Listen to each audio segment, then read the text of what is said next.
हिमाचल प्रदेश की राजधानी शिमला से लगभग 230 किलोमीटर की दूरी पर कल्पा गांव स्थित है। समुद्र तल से 2960 मीटर की ऊंचाई पर स्थित कल्पा गांव किन्नौर के प्राचीनतम गांवों में एक है।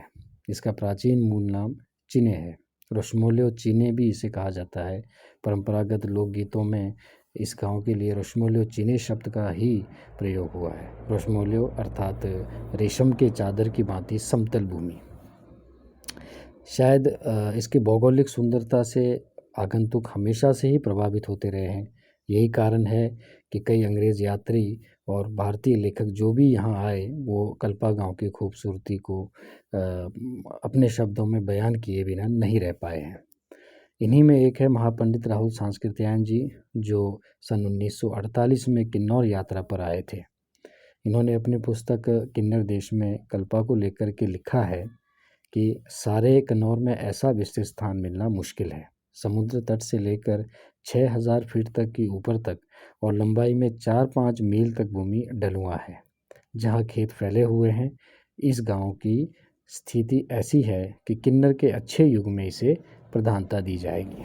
कहने का तात्पर्य ये है कि राहुल सांस्कृत्यायन जी ने सन 1948 में ही ये परिकल्पना तैयार कर ली थी कि आने वाले समय में कल्पा की खूबसूरती से लोग बहुत बहुत बहुत अधिक प्रभावित होते रहेंगे, जो यहाँ के स्थानीय वासियों के लिए आय का एक प्रमुख स्रोत बन सकता है।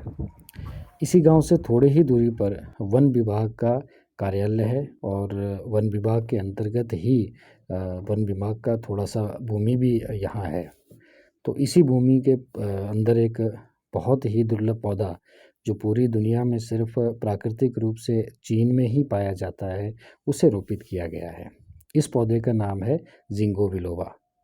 जिंगो बिलोबा एक ऐसा पौधा है जिसमें बहुत सारे औषधीय गुण विद्यमान है। इसके पत्तों में बहुत सारे औषधीय गुण पाए जाते हैं, ऐसा माना जाता है।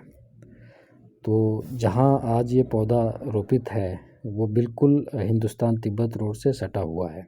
तो ऐसा लगता है कि आगंतुक ने या किसी यात्री ने या किसी अधिकारी ने जो यहाँ के जलवायु से परिचित हुआ और जिंगो बिलोबा के औषधीय गुणों को जो जानता था, उन्होंने ही यहाँ पे ये पौधा रोपित किया होगा। सुखद बात ये भी है कि आज ये पौधा वन विभाग की तरफ से पूरी तरह से सुरक्षित है और मैं ये उम्मीद करता हूँ कि भविष्य में भी ये पौधा पूरी तरह से सुरक्षित रह पाएगा। और हम सभी किन्नौरवासी, विशेषतः कल्पा वासियों के लिए भी ये सुखद बात है कि इस तरह का दुर्लभ पौधा जो है किसी ने आकर के यहाँ रोपित किया है और इसे संरक्षित करना, इसको सुरक्षा देना वन विभाग का ही नहीं बल्कि हम सभी लोगों का कर्तव्य बनता है।